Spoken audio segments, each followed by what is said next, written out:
सास ने किया बहू का ज़िंदगी और शादी बर्बाद। मैं हमेशा से एक आत्मनिर्भर मौज मस्ती पसंद व्यक्ति रही हूँ और मेरे पति भी ऐसे ही हैं। कॉलेज रोमांस से शुरू हुई हमारी प्यार की कहानी में कई उतार चढ़ाव आए जिनका हमने मिलकर सामना किया।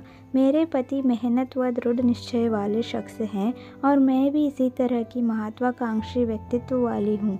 हम दोनों को लग्जरी और अपर हाई लाइफस्टाइल पसंद है।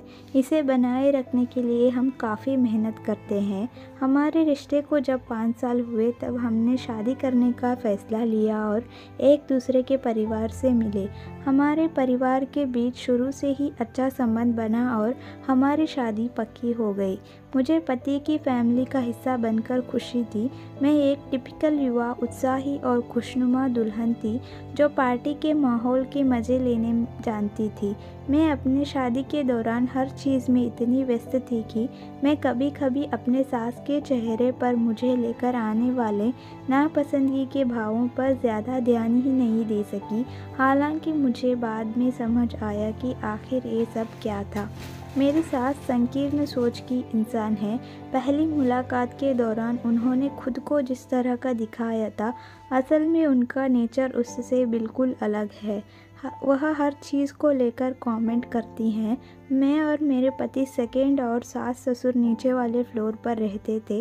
हमारी व्यस्त दिनचर्या के बावजूद मेरी सास बार बार मेरे पति के अपने पास बुलाती थी, जिससे मुझे उनके साथ समय बिताने का मौका ही नहीं मिल पाता था।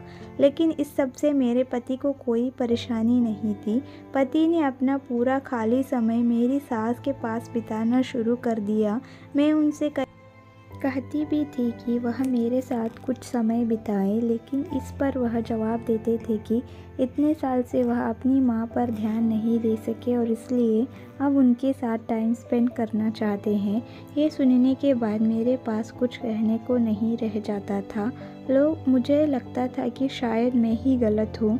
हालांकि बाद में धीरे धीरे सास को लेकर सारी चीज़ें मुझे समझ आने लगी।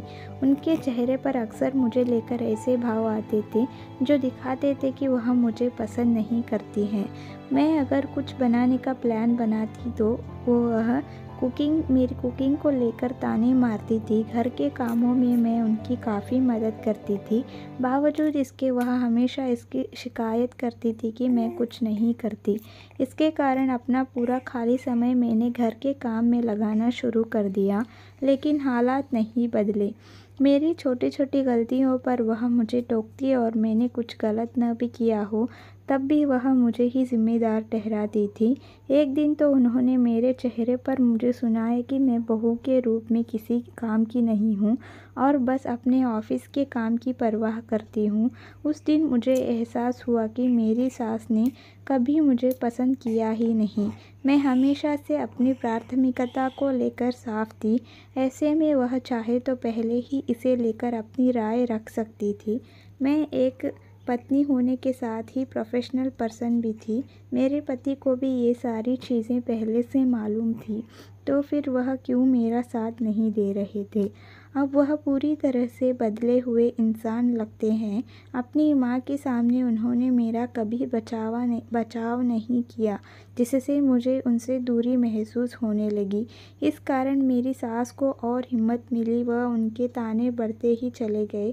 धीरे धीरे वह मेरी आज़ादी मुझसे छीनने लगी। उन्होंने मेरे कपड़ों पर आपत्ति करना शुरू कर दिया और मुझे घर में पहनने के लिए भारी साड़ियाँ दे दी। मैं अपना आत्मविश्वास खोने लगी और इसका असर मेरे काम पर भी होने लगा। मेरी ज़िंदगी से खुशी पूरी तरह से चली गई। सबसे बुरा तो ये था कि मेरे पति ने इस पूरे दौरान मेरा कभी सपोर्ट नहीं किया। जिस व्यक्ति को मैं जानती थी वह उस समय मेरे साथ खड़ा ही नहीं हुआ जब मुझे उसकी सबसे ज़्यादा ज़रूरत थी। मैं धीरे धीरे डिप्रेशन में जाने लगी और ज़िंदगी की इस सबसे ख़राब दौर ने मुझे खुद के लिए स्टैंड लेने को मजबूर कर दिया। किसी को जब इसमें रुचि ही नहीं थी कि मैं क्या चाहती हूँ, तो मैंने भी पति से अलग होने का फ़ैसला ले लिया। मेरे पति ने मेरी कभी नहीं सुनी और हमेशा अपनी माँ का साथ देते रहे। वह खुद कैसे थे उसे ही भूल गए। मैंने अब तलाक के लिए अर्जी दे दी है। मेरी सास ने मेरे आत्मविश्वास को तोड़ दिया, मेरी ज़िंदगी और करियर बर्बाद कर दिया और सबसे ज़्यादा दुख उस शख्स को छीन लिया जिससे मैं सबसे ज़्यादा प्यार करती थी।